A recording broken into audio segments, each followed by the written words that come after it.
خواتین و حضرات، مولانا جلالالدین رومی اور سلطان العارفین حضرت سلطان باہو نے اپنی ذات کے بجائے انسانیت کی بھلائی، محبت، امن اور بھائی چارے کے لیے اپنی زندگی وقف کی۔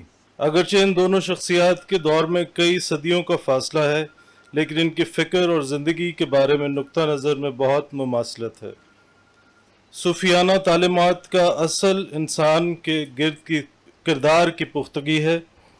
اس سے انسان اپنے اندر سکون محسوس کرتا ہے، جس کے نتیجے میں معاشرے میں امن اور آشتی کی بنیاد مضبوط ہوتی ہے۔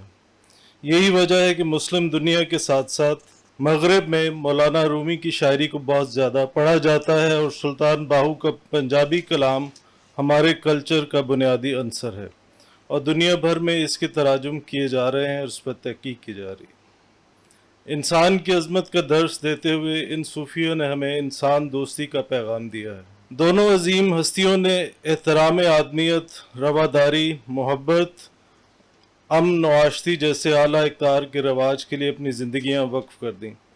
انہوں نے مسئلے کو مذہب، نام اور نسب اور رنگ و نسل کے تعصبات سے بالاتر ہو کر انسان دوستی کو اپنے پیغام کی بنیاد بنایا۔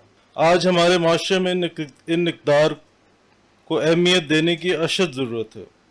یقیناً اس 2 روزہ کانفرنس سے ان صوفیہ کے پیغام کو نوجوان نسل تک پہنچانے اور معاشرے کو امن کا گہوارہ بنانے میں مدد ملے گی۔ خواتین و حضرات، میں اس امر کا بھی اعادہ کرنا چاہتا ہوں کہ مولانا رومی اور حضرت سلطان باہو جیسی شخصیات کا کام ہمارا قیمتی ادبی اور ثقافتی ورثہ ہے۔ اس میں ہماری روایات اور تہذیب کی عکاسی ہے، چنانچہ ہمیں اس کی حفاظت کے لیے، ترویج کے لیے کام کرنا بہت ضروری ہے۔ اور مجھے خوشی ہے کہ آج 3 ادارے مل کر ان موضوعات پر کانفرنس کا انعقاد کر رہے ہیں اور اس کام کو آگے بڑھا رہے ہیں۔